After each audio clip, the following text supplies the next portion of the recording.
Olá, tudo bem? Criando o seu futuro. Se você não criar o seu futuro, alguém vai criá-lo para você, talvez de uma forma que você não goste. Então é melhor você criar o seu. Existe um provérbio chinês que diz o seguinte: é muito difícil prever, principalmente o futuro. O único jeito que eu conheço de prever o futuro é inventá-lo. E como é que você inventa o futuro? Você inventa o futuro aprendendo a trabalhar com a tecnologia de linha de tempo. Você tem na sua estrutura neurofisiológica um jeito de você saber que ontem foi ontem, hoje é hoje e amanhã ainda não chegou. Se eu lhe perguntar, você escovou os dentes ontem? Você diz, escovei. Você escovou os dentes hoje? Você diz, escovei. Você escovou os dentes amanhã? Você diz, não. Amanhã ainda não chegou. Aí eu lhe pergunto, como é que você sabe que ontem era ontem, hoje é hoje e amanhã ainda não chegou? Você vai dizer, eu sei porque sei. Pois bem, existe um modo dentro do seu cérebro de você saber que ontem foi ontem, hoje é hoje e amanhã ainda não chegou. No momento que você aprende como que o seu cérebro codifica tempo, você pode fazer o passado virar futuro e o futuro virar passado. E com isso você pode criar memórias do futuro do mesmo modo que você tem memórias do passado. E quando você cria memórias, fica mais fácil de se manifestar. Então nós somos animais linguísticos, eu já falei isso em vídeos anteriores. Através da linguagem nós somos capazes de transcender. Transcender significa começar de novo. Não interessa a sua infância, não interessa o que aconteceu com você, você pode transcender, começar de novo. Para você transcender, para você começar de novo, você precisa trabalhar num tripé. O primeiro é escolha, segundo é mobilidade e terceiro é mudança. Primeiro você tem que saber escolher. Você diz, não, eu sei escolher. Provavelmente você não sabe. Sabe por quê? Você escolhe aquilo que é possível. Você não escolhe aquilo que você realmente quer. Você imagina uma criança, escolhe um presente de aniversário e pede para o pai e para a mãe, chega no dia do aniversário, ela ganha outro. Essa criança decide o seguinte, eu nunca mais vou escolher o que eu quero. Eu vou escolher aquilo que eu acho que é possível, porque eu não vou ficar frustrado. É a mesma coisa com você. Você já escolheu o impossível? Isso é que nós queremos discutir aqui, é a escolha do impossível. Esse curso não é escolher aquilo que você acha que é possível. Nós não estamos discutindo isso. Nós estamos discutindo você fazer escolhas. Existem escolhas que são fundamentais. Por exemplo, eu escolho ser a força criadora na minha vida. Isso é uma escolha fundamental. Porque as pessoas, de um modo geral, tudo que acontece de bom com elas, elas dizem, é meu crédito. Acontece de ruim, não tem nada a ver com isso. Não tem também. Porque se você tem o crédito pelas coisas boas, você também tem que ter o crédito pelas coisas ruins. Você, quando faz uma escolha, que nós chamamos de escolha primária, você faz também uma série de escolhas secundárias. Se eu escolher tonificar os meus músculos como escolha primária, eu estou simultaneamente escolhendo levantar mais cedo, ir para a sala de musculação, fazer ginástica, tomar banho, etc. Então, no momento que você faz uma escolha, você nunca faz uma escolha só, você faz uma série de escolhas. E se as escolhas, você tem direito de fazer a escolha, agora você não tem direito de escolher as consequências. Porque às vezes você faz a escolha e a consequência vem do modo que você não gosta. O seu livre-arbítrio está em fazer a escolha e não escolher as consequências. Muitas vezes você faz uma escolha que você acha que é certa e no fim você vai ter consequências drásticas. Mas feita a escolha é a primeira coisa. Depois de feita a escolha, você tem que gerar alguma coisa, ou seja, uma mobilidade. Você tem que ter uma ação, porque tem que acontecer alguma coisa entre a sua escolha e se manifestar. Esta manifestação, então, gera mudança. Você diz, mas e se eu escolher uma coisa que eu escolho ser sadio e eu tenho câncer, como é que fica? Bom, se você escolher ser sadio, não é da boca para fora só não. Essa escolha tem que estar impregnada no seu cérebro. Você muda a sua ecologia. Se eu for lá na floresta amazônica e cortar as árvores, eu não preciso convidar animais de florestas para se mudar de lá. Eles vão sair de lá, não é verdade? Eu não preciso convidar animais de deserto para mudar para lá. Eles vão mudar para lá espontaneamente. Por quê? Eu mudei a ecologia da floresta. Passou a ser deserto. Se um indivíduo diz eu escolho ser sadio fisicamente, mentalmente, emocionalmente, espiritualmente, há uma mudança na ecologia. Então um câncer não fica no organismo sadio, ele vai embora. por incrível que pareça. Só que, claro, isso não ocorre da noite por dia, porque no processo criativo nós temos 3 fases. Você tem a fase da germinação, a fase da assimilação e a fase da conclusão. A fase da germinação, eu tenho uma ideia, eu tive uma ideia. Você já notou quando você tem uma ideia nova, tem muita energia? O universo sabe que quando você tem uma ideia, para você decolar um avião, você precisa de uma energia enorme. Você já imaginou se o avião gastasse a mesma quantidade de combustível que ele gasta para levantar voo? Cada 30 minutos tinha que parar para abastecer. Então, na germinação existe uma grande energia despendida. Aí entra num processo de assimilação, é um processo lento. Se você planta uma semente, não adianta você ir lá no dia seguinte ver se nasceu a plantinha, não nasceu ainda.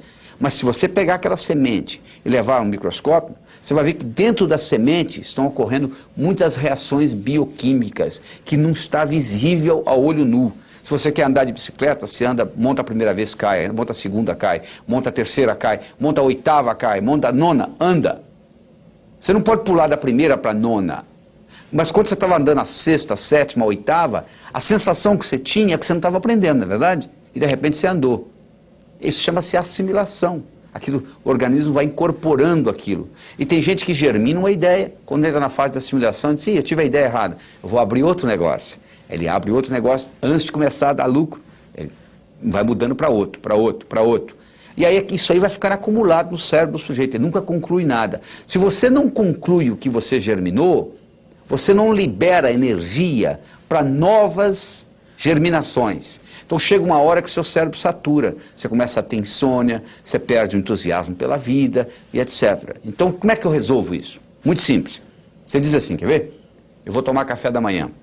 Eu estou tomando café da manhã. Eu terminei de tomar o café da manhã. Eu vou dirigir para o trabalho. Estou dirigindo para o trabalho. Cheguei do trabalho. Cheguei ao trabalho. Então você vai fazendo germinação, assimilação, conclusão. O seu cérebro treina nisso. Quando você diz assim, eu vou abrir uma empresa, o cérebro diz, poxa, ele falou que ia tomar o café da manhã, tomou. Ele falou que ia dirigir para o trabalho, ele dirigiu. Ele falou que vai abrir uma empresa, vai sim, vamos abrir. Parece uma coisa simples, parece uma brincadeira, mas tem um impacto enorme na sua vida. E à medida que você vai fazendo essas escolhas, talvez entre em conflito com outras escolhas que você tenha feito. E Pablo Picasso dizia o seguinte, não existe construção sem destruição. Você quer construir uma casa? Você tem que furar o buraco. Não é verdade? Você tem que estragar o solo.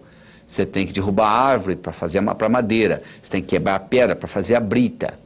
Então, do mesmo modo, se você está querendo construir novas coisas na sua vida, você está criando o seu futuro, provavelmente você vai ter que destruir algumas das coisas concluídas. Às vezes você tem que sair de um relacionamento que não esteja funcionando, e etc, etc. Então não é só fazer, não é só construir, você tem que destruir também. Não existe construção sem destruição. E um modo de você fazer isto é uma técnica que você vai fazer viajando para o futuro. Você vai pegar e escrever uma carta para o seu melhor amigo ou amiga, datada de agora 6 meses, do dia que você está assistindo isso aqui, você coloca 6 meses para frente, e a pessoa pode ser até falecida, já não faz diferença, e você vai escrever uma carta contando para essa pessoa o que aconteceu de bom com você nos últimos 6 meses. E você escreve com o verbo no passado, como se já tivesse acontecido, só que é para frente. E você guarda essa carta e você lê essa carta 2 vezes por mês. E você vai ver que você estará criando o seu futuro. Você acabou de fazer, quando você escreve essa carta, você acabou de fazer as suas escolhas. Mas cuidado com aquilo que você escrever, porque aquilo que você colocar lá, provavelmente vai acontecer. E nada é de graça no universo. Tudo tem um preço. Até lá.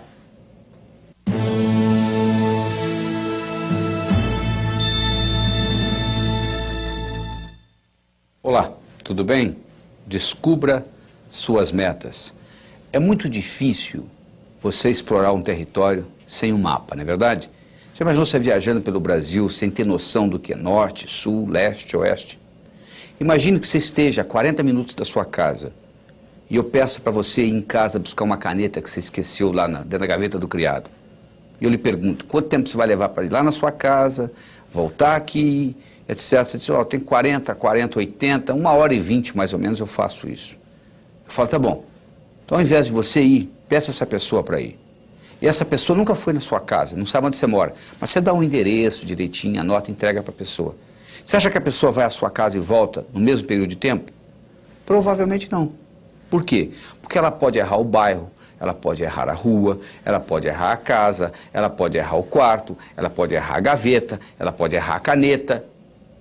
Porque você tem um mapa claro de como ir na sua casa e voltar, porque você vai lá todo dia.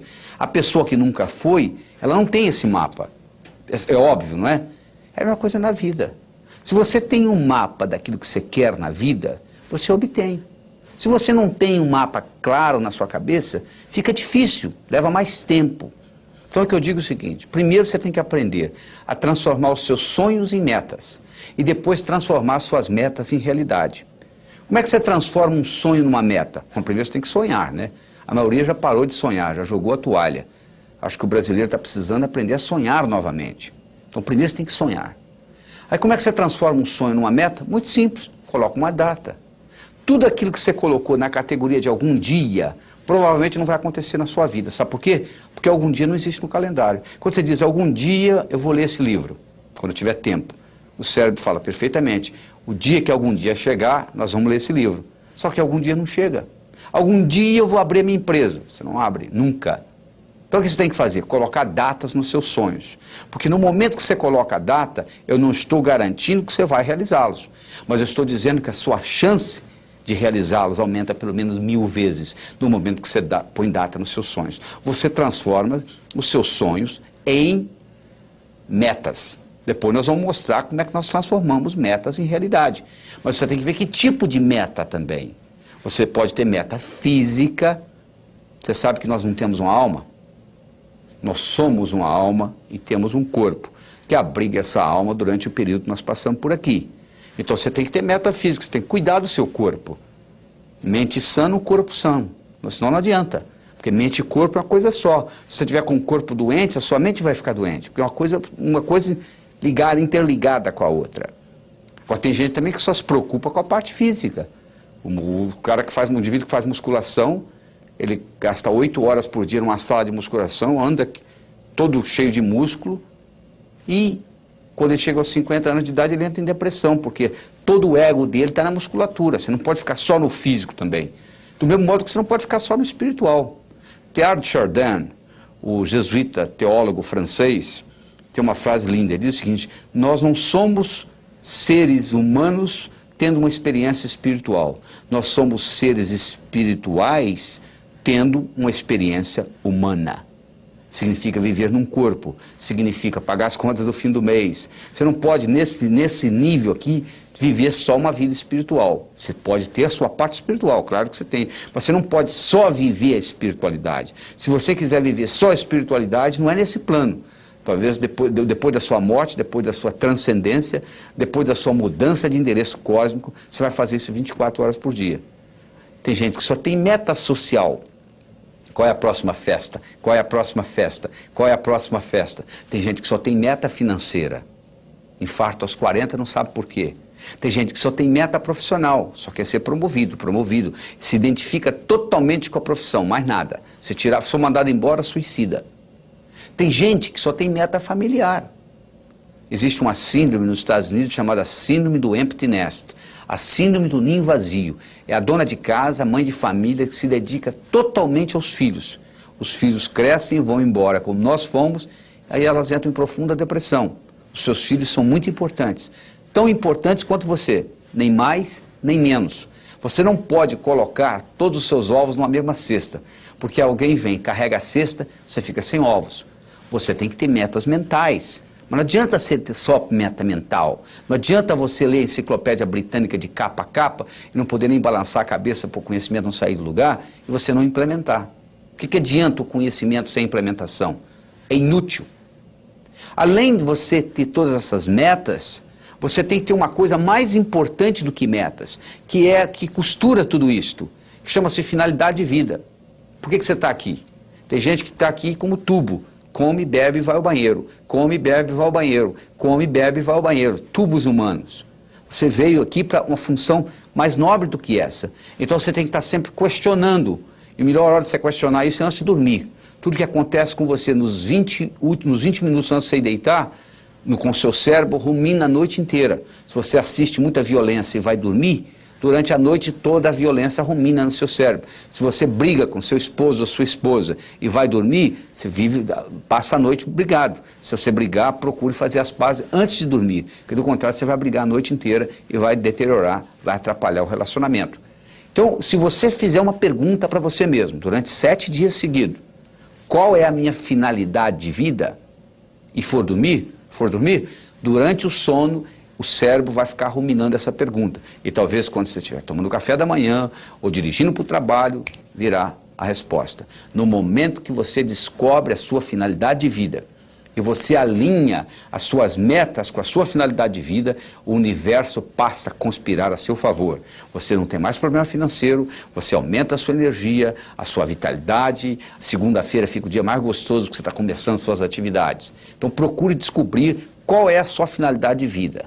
E você então aí vive a sua vida com essas prioridades. Porque você pode dividir tudo que você tem para fazer em 2 categorias. Urgente e importante. Você pode fazer uma coisa que seja urgente e importante, urgente e não importante. Importante e urgente, importante, não urgente. O ideal é você estar trabalhando em coisas importantes e não urgentes. Porque aí você pode trabalhar com calma. Pensar que você está correndo uma maratona e não uma corrida de 100 metros. E obter o que você quer na vida. Você está dizendo, mas se eu for obter o que eu quero, e o outro, como é que fica? Ele não vai obter o que quer? Vai sim. O universo é um lugar abundante, feito para todo mundo ganhar. Aquela teoria que o Malthus tinha, Thomas Malthus, o economista escocês, de que um dia a Terra não ia produzir a quantidade de alimento necessária para a população que continua crescendo, Malthus não levou em consideração a tecnologia. Desde 1965, não sei se você sabe disso, tem mais alimento do que gente para comer no mundo. Nós temos um surplus, nós temos um excesso de 20% de alimentação no mundo. As pessoas estão passando fome não é por causa de falta de alimento. Tem nada a ver com falta de alimento. Se você quiser acabar com a fome do mundo, aumentando alimentos, você está procurando a sua carteira onde você não perdeu. O que acontece é um problema de distribuição, é diferente. Mas o universo é para todos. O universo é um lugar abundante e você tem direito de criar o seu mapa, de explorar o seu território, de transformar os seus sonhos em metas e transformar as suas metas em realidade. No próximo vídeo, eu vou lhe ensinar como que você transforma metas em realidade. Até lá!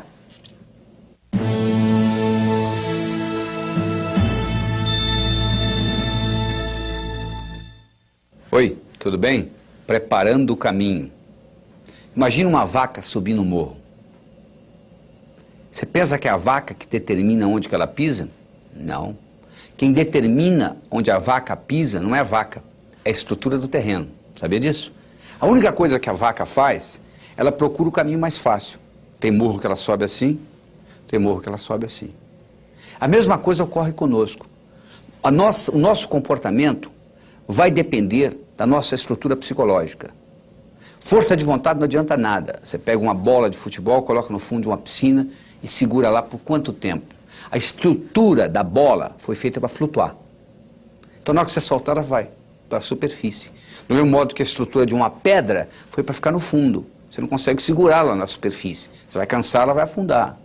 Então o mais importante de tudo é você determinar a sua estrutura psicológica, é você mudar essa estrutura psicológica. Isso é que chama preparando o caminho. Ou seja, você está preparando a sua estrutura psicológica. Preparando como? Fazendo aquelas escolhas que nós já discutimos.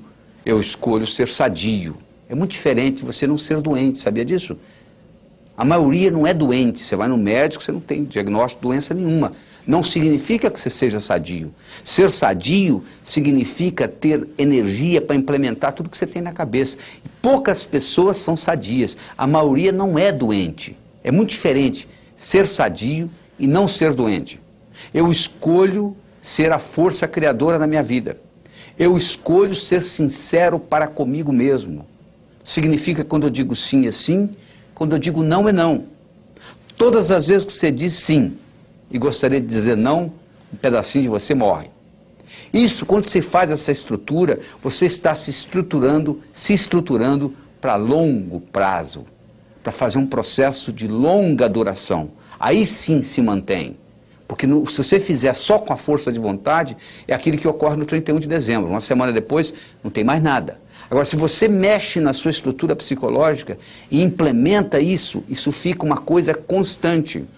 E um modo de você fazê-lo é você ter os seus sonhos, você ter as suas metas e você manter os seus olhos nas metas. Sabe qual a diferença entre etapa e obstáculo? Se você está no ponto A e quer ir para o ponto B, existe um espaço para percorrer entre o ponto A e o ponto B. Então, se você tirar os olhos da sua meta, o que você encontra entre o ponto A e o ponto B, você vai chamar de obstáculo. Se você mantiver os olhos na sua meta, o que você encontra entre ponto A e ponto B, você vai chamar de etapa. A diferença entre etapa e obstáculo é onde você está com os olhos. Então, manter os seus olhos a longo prazo é muito importante. Porque se você só tem metas curtas, o seu chefe briga com você amanhã de manhã e estragou seu dia. Agora, se você está interessado daqui 5 anos, daqui 10 anos, daqui 20 anos, o seu chefe brigar com você amanhã de manhã não vai fazer diferença nenhuma, porque você está preocupado lá na frente. É muito importante você ter essa visão a longo prazo e manter o seu olho na meta, porque com isso o que era obstáculo vira etapa. Mas ao mesmo tempo você tem que saber dividir as suas metas. Porque se eu te der um salame para você comer, sem cortá-lo, você provavelmente não vai gostar, mesmo que você goste de salame. Mas se você for cortando fatia por fatia, e conversando e tomando uma cerveja, um refrigerante, você acaba comendo metade do salame sem sentir, não é verdade? O mesmo ocorre. Tem gente que diz assim, poxa, eu vou escrever um livro, é demais. Escreva um capítulo. Ah, demais. Escreva um parágrafo, escreva uma frase. Aí uma frase, outra frase, vamos fazer o parágrafo, vai fazer a página, vai fazer o capítulo, vai fazer o livro. Procure dividir as suas metas. Você quer ser milionário em 5 anos? Onde é que você vai estar daqui a 4? E daqui a 3? E daqui a 2? E daqui a 1? E daqui a 6 meses? E daqui a 30 dias? E daqui a uma semana? O que você vai fazer amanhã de manhã para ser milionário daqui a 5 anos? Não é só esperar o tempo passar, não. O bonito é que quando você divide isto, o que você tem que fazer amanhã de manhã, diferente do que você teria que fazer se não tivesse essa meta, não vai ser quase nada. Porque a meta vai sendo diluída. Então, um dos grandes segredos que existe em pessoas atingirem as metas é você ser capaz de quebrar a sua meta em pequenos espaços, em pequenas fatias. E você vai executando uma após outra e o cérebro vai sendo treinado com isto e sucesso atrai sucesso. Você sabe que semelhante atrai semelhante. Se você abrir a torneira da cozinha, da sua pia, na cozinha sai água, para onde que vai a água? Para o esgoto. E o esgoto? Vai para o rio. E o rio vai para o mar. A água vai para a água, não é verdade? Para onde que vai o ódio? Para quem tem ódio. E amor? Para quem tem amor. E dinheiro? Vai para o pobre? Não, para quem tem dinheiro. E sucesso? Vai para onde? Para quem tem sucesso. Então esses pequenos sucessos vão atraindo mais sucesso na sua vida. Semelhante atrai semelhante. Então, à medida que você vai fazendo isso, você vai preparando essa caminhada. Mas tudo começa com essa estrutura psicológica. Quem determina onde a vaca pisa não é a vaca, é a estrutura do terreno. A única coisa que a vaca faz é procurar o caminho mais fácil. Nós também vivemos a nossa vida procurando o caminho mais fácil. O caminho mais fácil depende da nossa estrutura psicológica. E a nossa estrutura psicológica é codificada linguisticamente. Lembra-se que eu já falei que nós somos animais linguísticos. Então ela é codificada linguisticamente. Então o melhor jeito de você se preparar para mudanças é você recodificar essa sua estrutura psicológica e fazer natural aquilo. Se você tem uma estrutura psicológica de levantar às 5 da manhã, se eu pedir para você ficar na cama até o meio-dia, é um martírio. Não é verdade? Se você tem uma estrutura psicológica de levantar ao meio-dia, se eu pedir para você levantar às 5 da manhã, vai ser um martírio. Para os dois. Porque o que determina o caminho mais fácil é a estrutura. Se a minha estrutura psicológica é de levantar às 6 da manhã, se eu ficar até às 8 na cama, eu vou ficar chateado. Agora, se eu tenho a estrutura psicológica de levantar às 6, não vai ser problema nenhum. Não será sacrifício, porque eu estou procurando o meu caminho mais fácil. Então, o que eu quero que você determine para você é o seguinte: qual é o seu caminho mais fácil? Quero que você determine para você quais são as suas metas a longo prazo, em termos de saúde, em termos de finanças, em termos de amizade, em termos de família. Daqui 5, daqui 10, daqui 15, daqui 20 anos. Porque você tem que saber quais são essas metas, para você manter o olho lá, para os seus obstáculos deixarem de serem obstáculos e se tornarem etapas. E lembre-se de dividir para somar. Ou seja, você quebra as suas metas em pequenos pedacinhos e com isso fica mais fácil a digestão. Com isso fica mais fácil você atingir uma por uma dessas metas. E no próximo segmento nós vamos discutir como que nós transformamos essas metas em realidade. Até lá!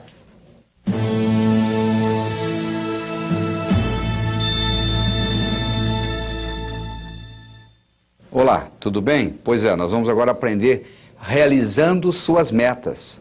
Primeiro você transforma os seus sonhos em metas. Depois você transforma suas metas em realidade. Como é que você faz isso? Muito simples. Primeiro, tem que ser sua. Por que você está estudando medicina? Ah, porque o papai gosta. Então mande seu pai fazer o vestibular. Ninguém tem direito de escolher profissão para os outros. Você tem que ter a meta sua, só pelo prazer de ter, para ela se manifestar no universo. É só isto, mais nada. O dinheiro vem como consequência. Então, primeiro tem que ser sua. Se está fazendo o que você gosta, se não tiver, você muda. Segundo, a sua meta tem que ser grande. Você tem que mirar na lua, porque se você errar, você não vai estar entre as estrelas. Em 1976, quando eu me mudei para os Estados Unidos, eu falei para um amigo meu, em 3 anos eu vou ensinar cardiologia para os americanos. Ele riu de mim. Sabe quanto tempo levou? Em 8 meses eu dei a minha primeira apresentação em Washington, D.C., para 400 cardiologistas. Quando eu contei para o meu amigo e ele riu, eu sabia que o tamanho estava bom. Tenha metas grandes que você valer a pena você brigar por elas, porque meta pequena não lhe estimula. Se você mirar na lua e errar, você vai estar entre as estrelas. Tem que ser grande. Terceiro, ela tem que ser positiva. Não é o que você não quer, é o que você quer. O que você quer na vida? Eu não quero doença, eu não quero pobreza. Eu não estou perguntando o que você não quer. Quero saber o que você quer. Se você se concentra no que você não quer, ao invés de se concentrar no que você quer, é como se você estivesse dirigindo um carro olhando pelo retrovisor. Você sabe de onde você está vindo, mas você não sabe para onde você está indo.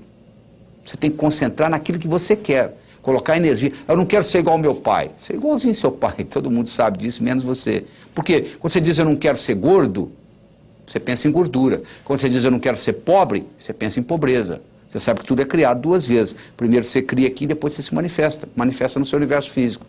Você tem que ter objetividade, ela tem que ser objetiva.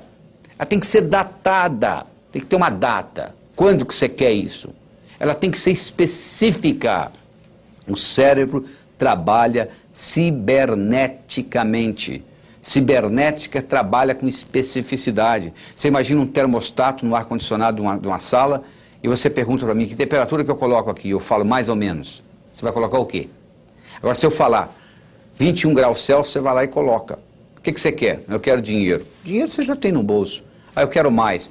Vou te dar mais $1, tá bom? Não adianta, não é só. Você tem que ser específico. Você quer quanto? Eu quero $50 mil na minha conta até o final do ano que vem. Eu não estou garantindo que você vai obtê-lo, mas eu posso lhe dizer que a chance de você obter aumentou violentamente. E todas as vezes que você quiser chegar a algum lugar, você tem que saber de onde você está saindo. Uma vez eu estava dando um curso nos Estados Unidos, o sujeito falou assim, eu quero $50 mil na minha conta até o final do ano. Eu falei, quanto você tem? Ele falou, não sei. 2 semanas depois ele me liga, você não vai acreditar. Eu somei o que eu tinha no banco, eu tenho $55 mil.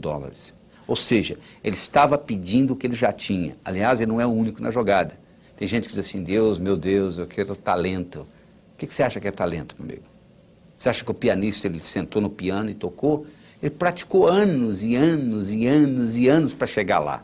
É verdade? Você acha que essa eloquência que eu tenho aqui conversando com você diretamente, isso apareceu da noite para o dia? Eu dou aula desde os 12 anos de idade. Então, essa história de talento tem muito a ver com a prática. Quanto mais você pratica, mais sortudo você fica. A sua meta tem que ser específica. Ela tem que ser datada. Você tem que saber de onde você está saindo. Qualquer lugar que você quiser, você liga para mim e diz assim, como é que eu chego aí? Eu pergunto de onde você está. Onde você está? Ah, não sei. Então eu não posso lhe ajudar. Você precisa ir a qualquer lugar, você tem que saber de onde você está saindo. Quais são as suas qualidades. Põe uma meta que seja significativa. Ela tem que ter uma importância para você e para os outros. Não é uma coisa que só você vai se beneficiar.